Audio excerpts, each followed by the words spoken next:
Pull up a chair, grab some tea or coffee. Welcome to Elaborate Disguise. Hi, this is Dee, and welcome to my channel, Elaborate Disguise. In my last video, I shared a story, about my mom and about her final days here. And I kind of left you with a question. What does it all mean? And what does it mean for you and for me? And I guess this video is my attempt to answer that. First off, I think it was mainly for her, for my mom, because I had the experience when it was at least 7 years, I'm trying to remember, before she passed. And I could have had it after she passed. I could have had it, which then I would have suspected was mainly for me. But I had it before she passed, and I had it in enough time that I was able to process it. And I think that was for her in that moment when when I asked her if she wanted to hear it. And so I told her about my golden experience, my spiritually transformative experience. And she had time to process that. It was also, I believe, for me as well, because while it didn't make her passing easier, because it was a very difficult passing, a slow exit from this world, and a very sickly one, stressful one. But it was for me because it did give me, I used to be terrified of death. When my grandmother passed, it was the first person who I was very close to. And when she passed, I was so freaked out, and I thought that she was just, sorry to be so gross, rotting in a casket. And that was all that was left of my most beloved grandmother. And when my grandfather passed, that's a whole other video, and he came back to give me some hope. But I was once again devastated when he left this world. So when she had cancer, and especially when things were not looking the best, I could fall back on that. And I had determined that, excuse me, gotta get my drink. Hey, if you have, get your coffee or your tea.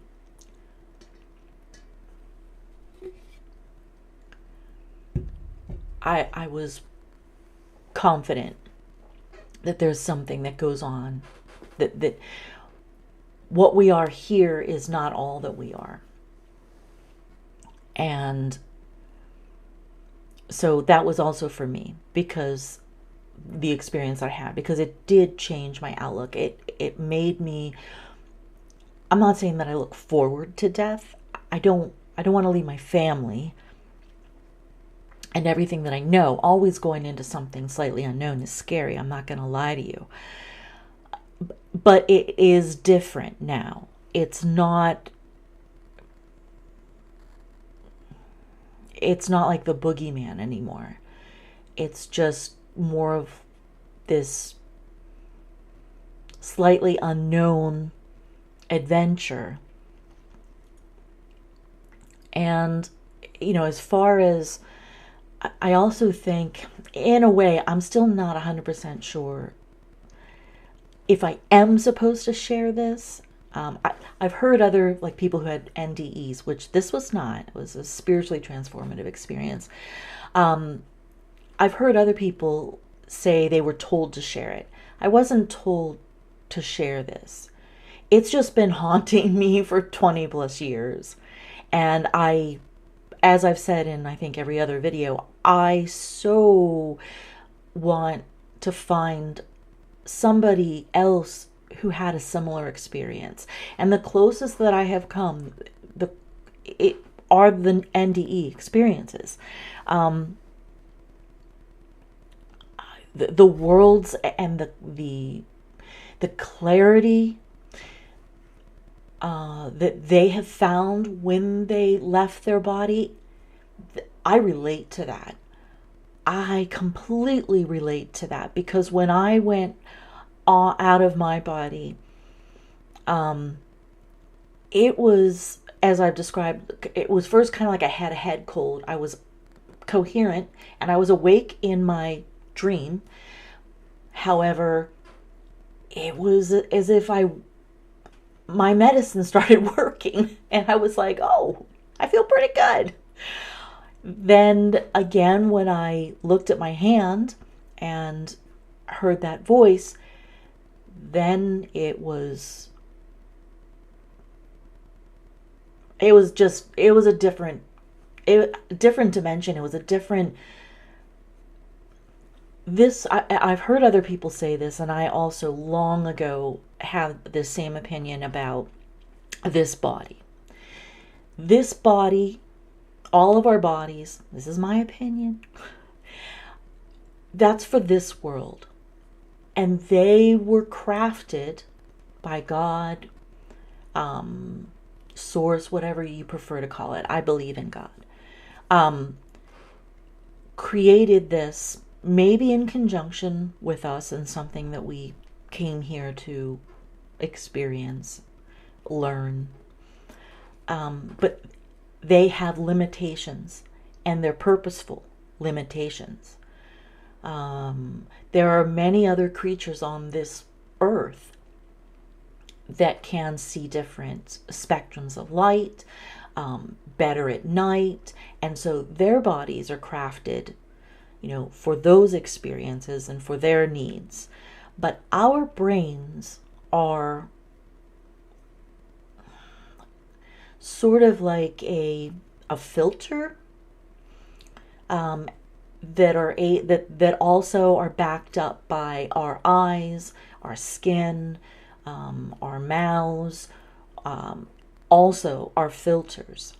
And they're tailored, in my opinion, to only see and experience a certain spectrum of things. Because if you listen to other people who have had near-death experiences, and this is why I say that it's the closest that I can relate to.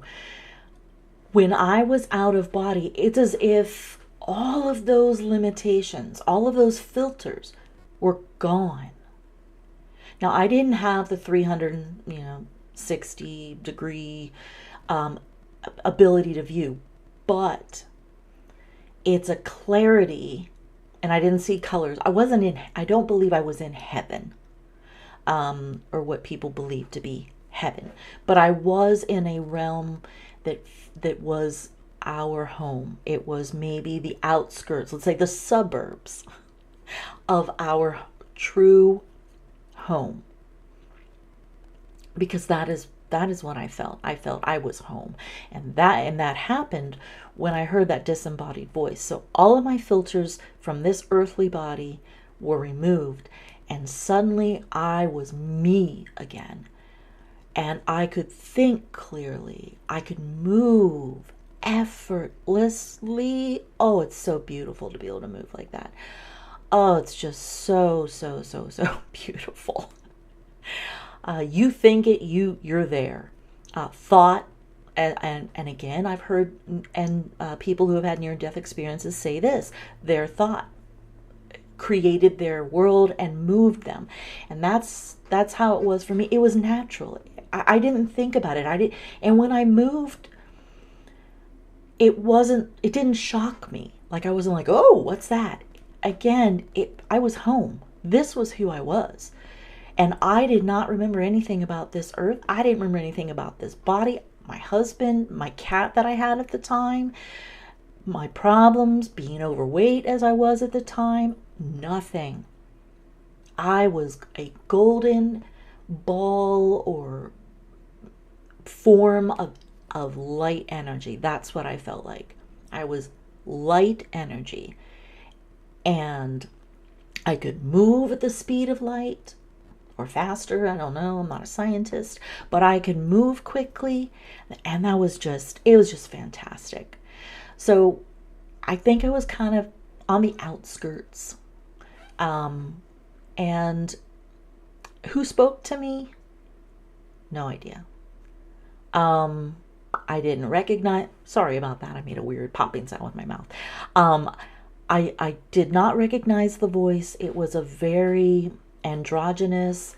In fact, I've heard other people say this because I search, like I'll go online, and I'll search, golden dream, crossing people over. I can't find it. I've heard of people who call themselves psychics or mediums or whatever, claim they cross people over. But I didn't do this on purpose, So I've heard NDE people sometimes say they couldn't tell whether it was male or female. And that's kind of what this voice was. I could tell it had humor.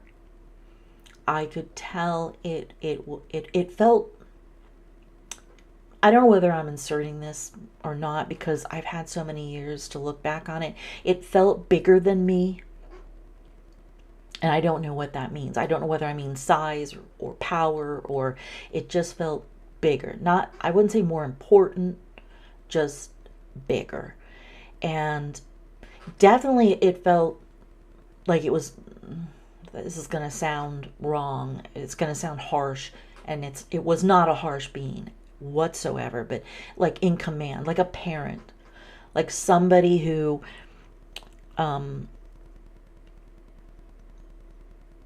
could tell me what to do.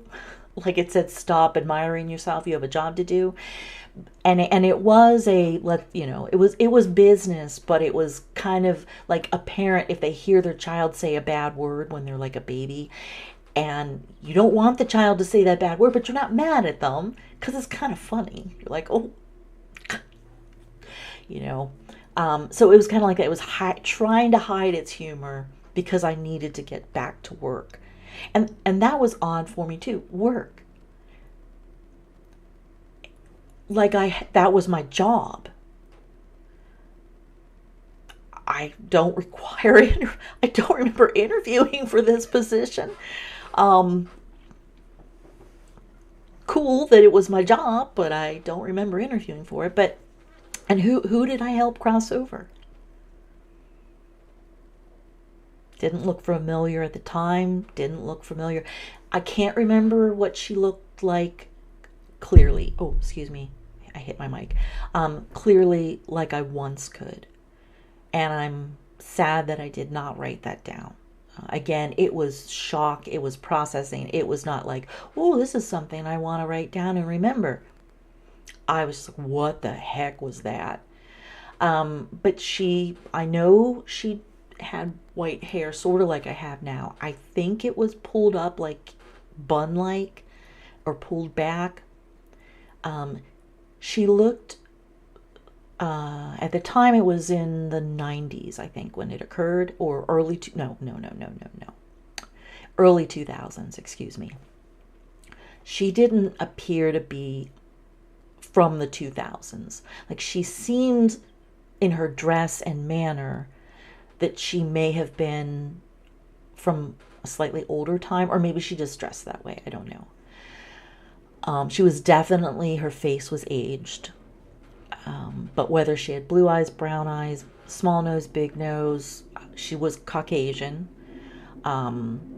Whether she was tall, I don't remember her being super overweight or anything, kind of an average, build. But I have no idea. She doesn't resemble my mom. She doesn't resemble my mother-in-law. I mean, no one that I can think of. So I don't know who that was. And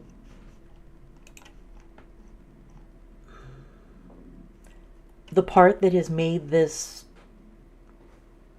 stick, why didn't I know where I was and who I was when I woke up? I don't know why there was a delay, but I really believe that when we are out of this disguise, I mean, that's what I believe. It's a disguise. It's like a costume that we've put on. For whatever that purpose is, whatever that reason is, this is not our form. And so when I came back into this very restrictive, filtered disguise, there was a delay. And I was still my true self in my consciousness. I was still my true self. I was still energy light, golden me. And when I was energy light, golden me, I didn't know what Earth was. I didn't know there was an Earth. I didn't. And so being shoved back into this disguise was unpleasant.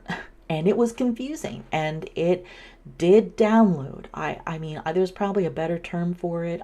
I think I've heard other people in near-death experiences, I think, say they got downloads too, but of like cool things.